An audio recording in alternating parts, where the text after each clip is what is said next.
welcome to another episode of Asian Women Mean Business. I'm so delighted to have you join us, whether you're watching live or on catch up. Welcome to our guest for this week is the amazing, someone I've known for a while actually, and she'll introduce herself. Her books adorn my bookshelf and we'll talk about that. But I've got the wonderful Charnjit Gill with me today. Why don't you introduce yourself? So, hi everyone, my name is Charnjit, you can call me Charnie as well, that's my stage name. I am a published poet. I have 3 poetry collections, Impression, For the Moment and Pray Tell. I'm also a playwright and a spoken word artist. Amazing. And thank you for saying about your name. I'm always very keen about like people introducing themselves, how they like to be introduced, because there's nothing worse than saying a name and then the person being like, no, that's not how I want to be introduced. So the conversation we're going to have today is going to be about your voice is your power, lessons from poetry, business and life, because I thought that was a really unique conversation about what you do, Johnny, and how that mixes in with business and life. Tell us a little bit about what was your life like before you found poetry, and how did writing it allow you to become more you? Yeah, I mean, I think even when I was younger, I was always quite quiet. I was very quiet, very shy.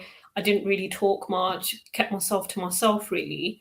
But I always had a lot of thoughts, a lot of feelings inside, I just didn't really know what to do with them.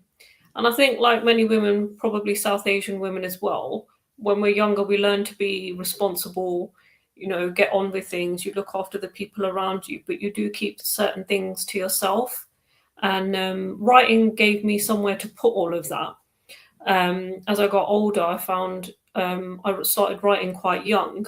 I didn't find poetry specifically until a lot later, but it was a great way of just like completely slowing stuff down, actually listening to yourself, and just giving yourself permission to explore the parts of you that didn't always fit neatly into those sort of roles you've been given.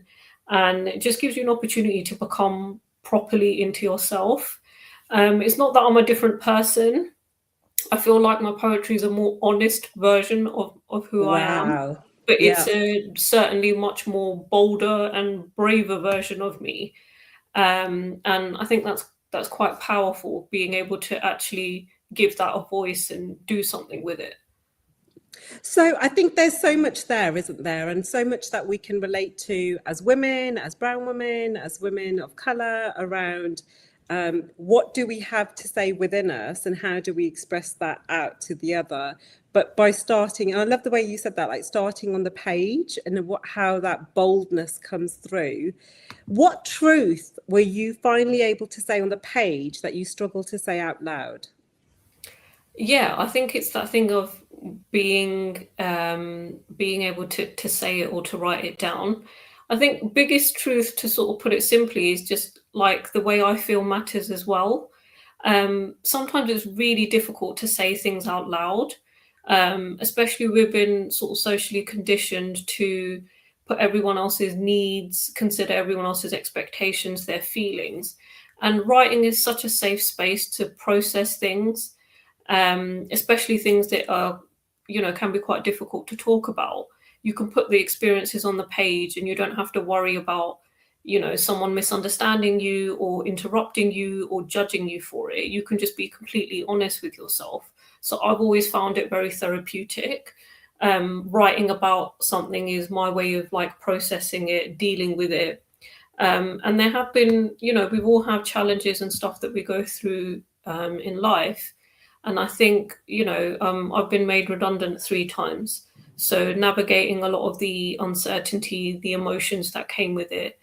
I also lost both of my grandparents 5 days apart. So dealing with the grief and the mourning of all of that. Putting those feelings onto a page is like, it's just a better way of understanding them, accepting them, and eventually like hoping to move forward. How did you make that transition between writing and just maybe journaling and writing and, like you said, expressing yourself? like, did that automatically come out as poetry? Was it verse, or was it just so when I journal, for example, it's just an offloading, Yeah, right? yeah, yeah. But so was that how you started and then it transitioned to poetry? How did that Yeah. happen? I mean, it's like a combination of different things. Like my background is, so I did my bachelor's in creative writing and English literature, and then I did my Right. master's in creative writing. So I've been writing in a lot of different genres over the course of my sort of writing career. But just between finishing my degree and starting my master's, I started really getting into poetry. So from like, let's say 2014, 2015 onwards, I've been writing majority in poetry. So my default by that point had already become that. Got it. Because that's the thing I think is I was always really curious about, because when you, because you're such an advocate for poetry, for written word, spoken word, and I think for some people it's like, oh, do I start writing poetry straight away? But I love how Yeah. you've broken it down to say, Yeah. well, no, it's just an expression. I suppose one of the distinctions you can make is like journaling is like the brain dump. It's just getting it all out and just expressing all of those things. Whereas poetry is, in a way, I know so often people have that perception of you're trying to make it sound pretty, which in a way you sometimes are. Yes. Your like innermost thoughts maybe not be that palatable to your audience or the people that are reading it. So you have to find a way of making it, artistic and creative, and making it sound still as honest as possible. Yeah, thank you for sharing that. One of the things that I think about, and I think we've touched on it briefly, is about how South Asian women are often taught to be modest, agreeable, and not too much. And how did you unlearn that? And by the way, I think we're all in a process of unlearning it, like that it's Yeah. never one and done, to really claim your voice. Yeah, definitely. I think the unlearning is still a process. I think it's that growing up with, that Punjabi phrase of "ek chup so sukh," of like you just keep it to yourself, you keep quiet about things, you don't talk about things. And it's sort of kind of that conditioning to be agreeable, I think just generally as women is quite common. But then from a South Asian lens, it's just you're playing the peacekeeping role. So we're sometimes expected to put our wants and needs aside for the greater good, just to keep the peace, for example. And at the same time, we're not always taught how to advocate for ourselves, how to question, how to disagree respectfully without being seen as like difficult or challenging or rude. So part of the unlearning is that, but it's also advocating for yourself at the same time, which is quite hard. I mean, I still get told I'm too much sometimes. But then it's like you have to have that moment of self-reflection. It's like, is this what I actually believe, or is this what I've been taught to believe? And yeah, I think finding my voice through poetry really helped with that, because it's just acknowledging, like, from the culture that I grew up in, we've learned wonderful things, resilience, community, family, working hard, like having that sense of responsibility, which are all things that I value. But there's lots of sort of expectations around what it means to be a quote unquote good woman. And part of that is, not making too much noise, not drawing attention to yourself. And I think I just sort of realized at some point that it doesn't mean that I'm not honoring my culture or how I've been brought up or where I come from, but it's also learning to make that voice strong. And you can be kind and agreeable, but it doesn't necessarily have to be with everything. You can be humble without making yourself small. And I think learning how to take up space is just an ongoing learning process as well. It's just, I guess, giving yourself permission to be who you already are, just that a little bit more amplified. Yeah, and I think there's so much that I relate to and resonate with that in terms of how we show up, what are we given permission to do or not to do, and how that feels internally. And that's Yeah. why I think I know that that's why you're such a big champion of writing, because if you're not able to verbalize and articulate it out loud, you can put pen to paper and do that. And I certainly find writing and journaling. I'm not a poet, apart from, you know, the usual You could roses be. are red, violets are blue. But what I do find writing gives me is what you said. It's the clarity, it's the boldness, it's the ability to sort things out in my own head. And actually, then what it does give as well is once you've done that, and I want to hear about how you did it, it gives you the courage to then actually articulate what your voice is and what your thoughts are. Because how did you, Johnny, make the transition from, okay, so you're writing and it's poetry, and but then how did you make the transition from that to then actually being I know you're a spoken word artist, to actually articulating out loud to the public your internal thoughts and the things that you've been writing down? Like, how did you find the courage to do that? How did you do that leap of faith? What was that like? I think it is a very difficult thing to do. Don't get me wrong. Like going on stage, especially early doors, is very scary. And especially when you're sharing really like personal or vulnerable work.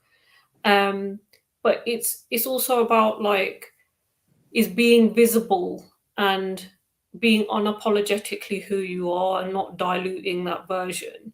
I guess poetry taught me that authenticity is also a form of visibility, right? It's not like I love that. Hold on. Let's just do a mic drop. That's so good. I love that. you know, you're not creating like a louder, more like dramatic version of yourself. You're just being honest. And I think if you don't do the whole like sense of self-editing of like, you know, I don't know how people are going to take this, but rather be like, is this true for me? Because I think that's the stuff that other people resonate with. You know, you don't have to show everything about yourself if you don't want to, but you can pick and choose. That honesty resonates with people. It gives them permission to reflect on their own experiences. Like when I have performances, people will come and speak to me afterwards, and will, you know, they'll reflect on their own experiences and talk to me about how they see themselves in that story and how they resonate with it. How powerful is that though, right? Like being able to write something and then perform it and share it, and then for it to connect with another human being, their Yeah. heart, their soul, and for them to come up to you and say, this is how it made me feel. Yeah. That's so special, that moment of Yeah. connection. It is very special, and I never take those moments for granted at all. And I think that's the thing that builds the connection, that sense of vulnerability, that also someone else feels safe enough and honest enough to come and speak to you about their experiences, and there's like almost a shared solidarity, a moment of like, oh my god, you get it. And it could be something, their lived experience, their reality could be completely different. Most of the time, you know, they are quite universal, so things are often similar, but you're able to articulate a thought or a feeling that someone else has had, and you're like, oh my god, you get it. Like you literally just said things that I've been thinking about for months, years, whatever. And that's exactly what it is.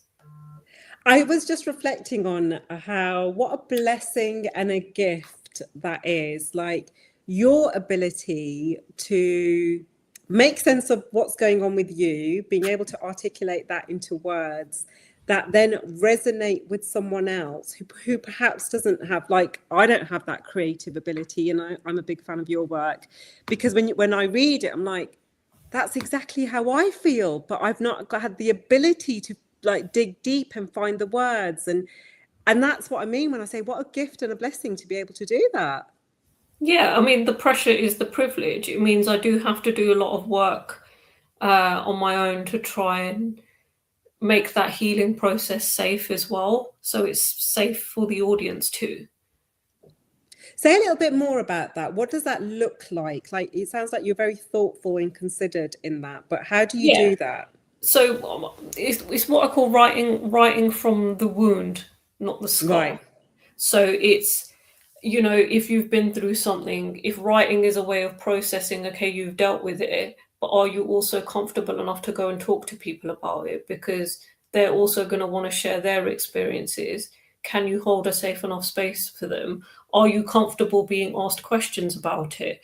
If any of those answers are a no, then that probably shouldn't be shared. Sometimes that writing is just literally just for you. It doesn't necessarily have to have an audience.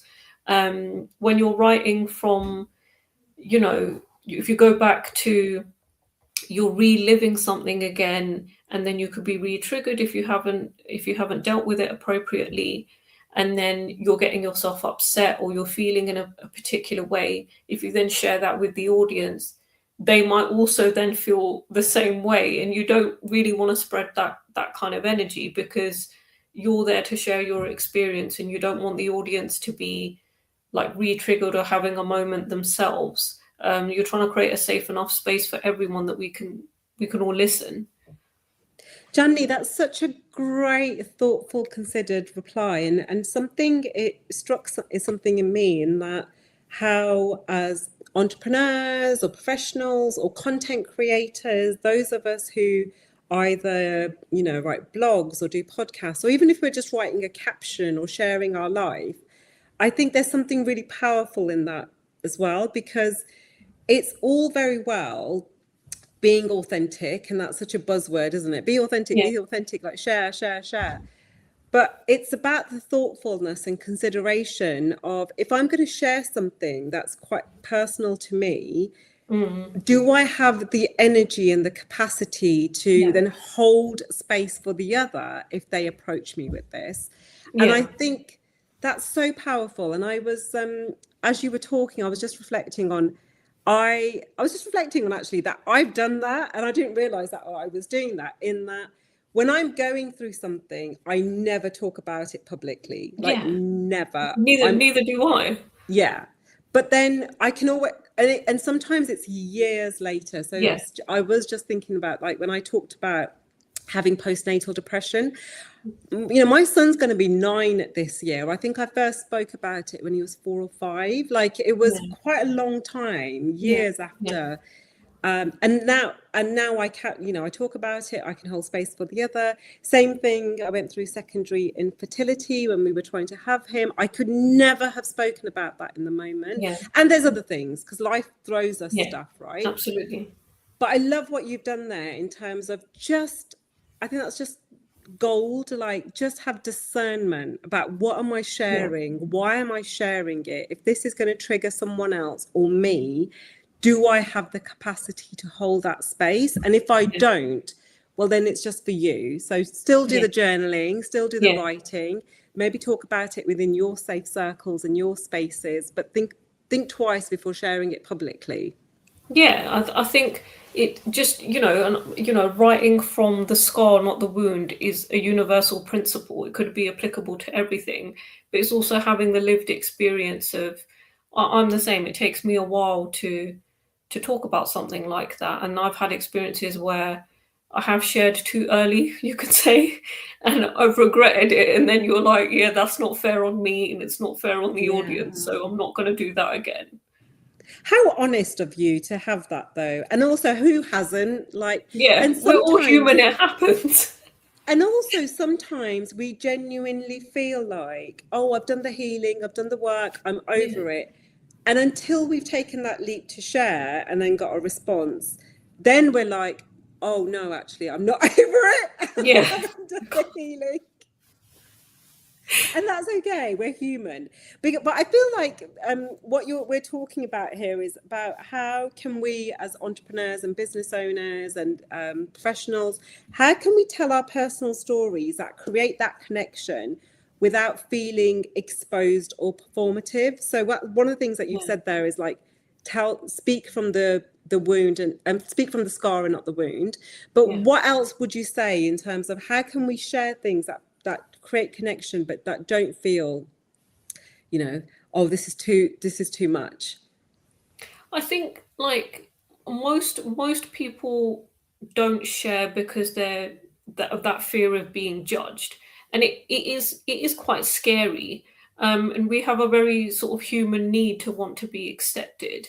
But then I often think, like, sometimes it's more scary not to share, because that could have also helped someone else. And keeping it to yourself is, you're also removing the possibility of vulnerability or connection. So someone reading or hearing something that you've done might be like, that's exactly how I feel. And I think over time you learn to get more comfortable with that judgment. It's not that you don't care what people think. It's just, being judged is a part of being visible. But I think I genuinely believe in the concept of dying empty. You put everything out there, you share all your ideas, your creativity, your experiences, things that you have to offer. Nothing's going to go with you anyway, right?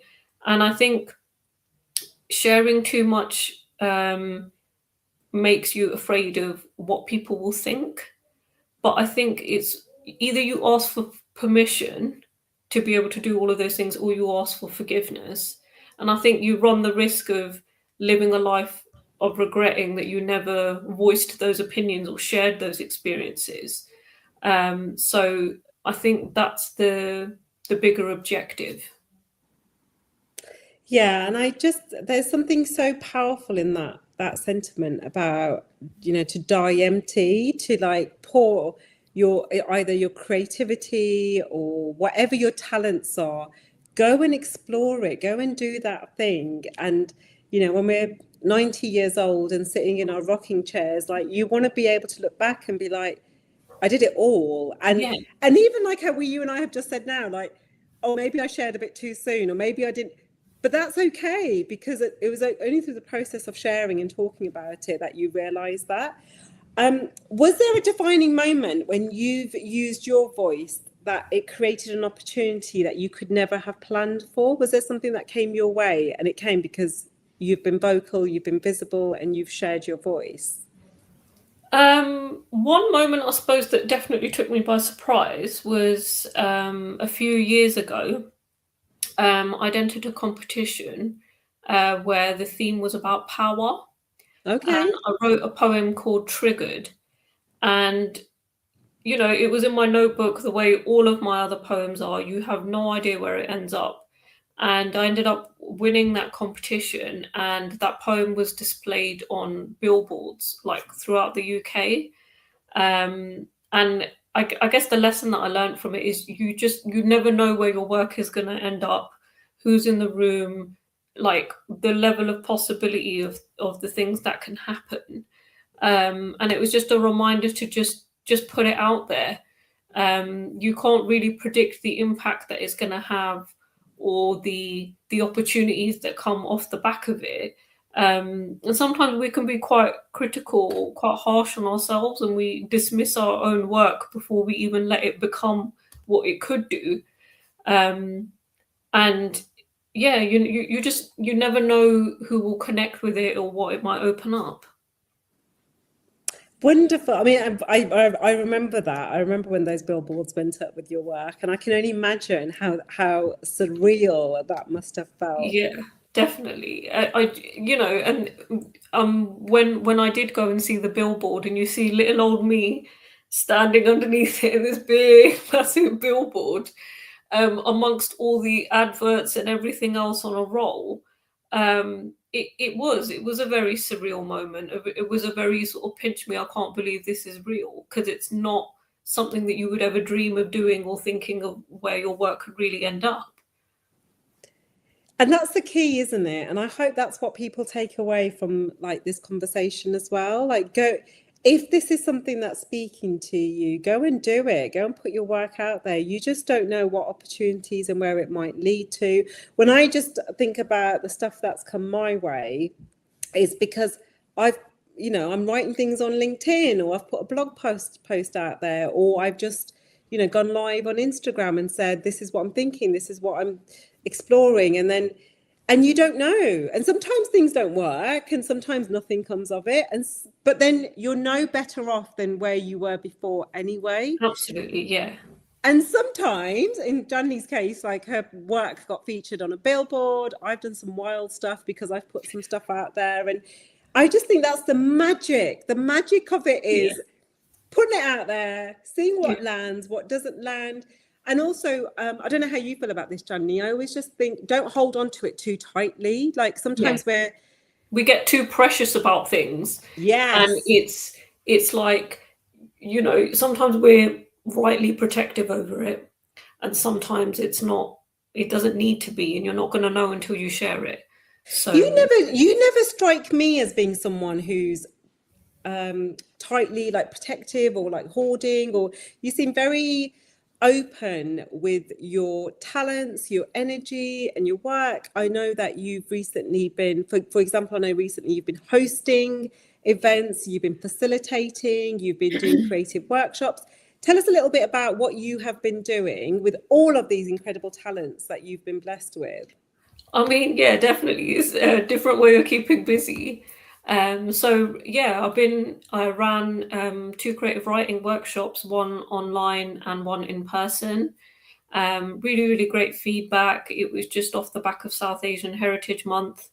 And the topic was main character energy. And I really wanted to focus South Asian people on centering themselves, on being in their own narrative, properly taking up space, owning the space, taking control.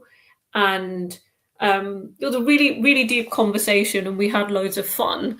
I also got to do I was hosting a Q&A for a short film screening of a film called Duk, which is about alcohol abuse.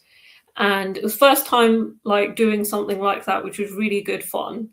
And yeah, you just get to put yourself in, you know, different types of spaces, meeting loads of different people.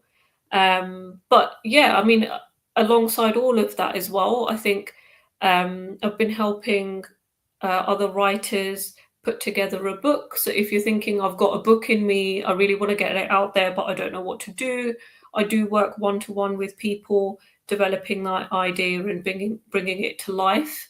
I've also helped with, you know, editing, giving feedback, like mentoring, coaching, book consultancy as well. So when depending on where people are at in their writing journey. But yeah, you know, facilitating workshops for organizations or groups around different topics. I don't know, even if you're sitting there thinking, I've got something that I want to say, I don't know where to start. I'd love to sort of hear from you. You're more than welcome to message me, and I'll be happy to have that conversation. Because I think, again, it's that thing of everybody's got a voice, and some people have it, are using it, or it's not landing like the way that they want to. And I guess I'm here to say that everybody wants to hear it. And you just have to have the confidence to share that with the world, as well as the competency and the infrastructure to sort of make that happen. But yeah, I mean, if you're more interested in reading like my poetry specifically, you can buy my books. They're available through my website or on Amazon and all these other retailers, that sort of thing. I love Johnny's books. I've got them all. I know we've done giveaways before, where, by the way, when I say giveaway, as in I've bought the books and given them away, because that's how much I have loved them. And I love the fact that you have gone on your own personal journey and professional journey around finding your voice, and actually you're a testament to that. You're a testament to the process about finding your voice, articulating it, performing, and then sharing it. And what I love now is what you're doing is helping others to amplify their message and voices. And that workshop around being main character energy, my grin on my face was like, I love that, about centering ourselves, centering yourself in your stories, in our stories. And I loved what you said about how it's this combination of not just confidence, because you need the competence, and you need, like, there is frameworks and process, and also the time. I think, like, how many of us give ourselves the time to do it? Do you have any more workshops or anything planned coming up? Or if someone's interested, do they just get in touch with you, and can you help arrange it happen that way? Yeah, I mean, I'm going to be planning online and in-person ones. So yeah, they're more than welcome to message me. I've got sign-ups as well. And as soon as all of that stuff is ready, then yeah, you're more than welcome to come and join and share your voices with us. I love that. So I've loved this conversation. It's taken me a long time. I'm 45. It's taken me a long time to find my voice and then find the confidence and the conviction to share it. And I know that's how passionate Janny feels about helping others as well, but in a more thorough, considered way, with someone who, like she said, who has the pedigree of actually having studied the process and then going through the process as well. I know that you're really open to people messaging you and connecting with you, and do that. Like, if anything in this conversation has resonated, go and connect with her, go and buy the books. You will love her books. I'm a big fan, and poetry is so beautiful. Like, you know, when we think about our lineage and our history and where we've come from, like the arts and creativity and spoken word and poetry and shairi is such a big part of who we are as brown people. And I just feel like it's so important that there are other people that are holding on to that, you know, that beacon and just saying, like, let's make sure we're not letting go of this. And obviously it's brilliant that we have brown women that are doing that as well. Janny, is there anything that we haven't spoken about that you want to get out there? Anything that you want to share that I've not covered? Yeah, I mean, so like I said, you're more than welcome to connect with me on LinkedIn. You can also follow me on Instagram. You'll see videos of my performances as well as my written work, and any other events, gigs and stuff that I've got coming up as well. That's at C Gill Poetry on Instagram, and my LinkedIn is just with my name. But yeah, I will, and I'll make sure I link all of that too as well. And yeah, like I said, if anything's resonated, connect with my girl here. Like, you just never know. I think the beauty of collaborations and conversations and messages, as you know, like we say, it's like slide into the DMs. You just never know where that's going to go, and it might not be something that happens now, but sometimes we plant seeds and something else comes of it. So I would love for you to connect with Janny if this conversation has resonated. I have taken away so much from this. It's felt so wholesome. So thank you for joining me today, Janny, and I look forward to seeing how you continue to bloom in what have we got, 4 or 5 months left of this year and into 2027. Like, that's wild to me. Yeah, absolutely. Okay, so bye for now. Join us next time.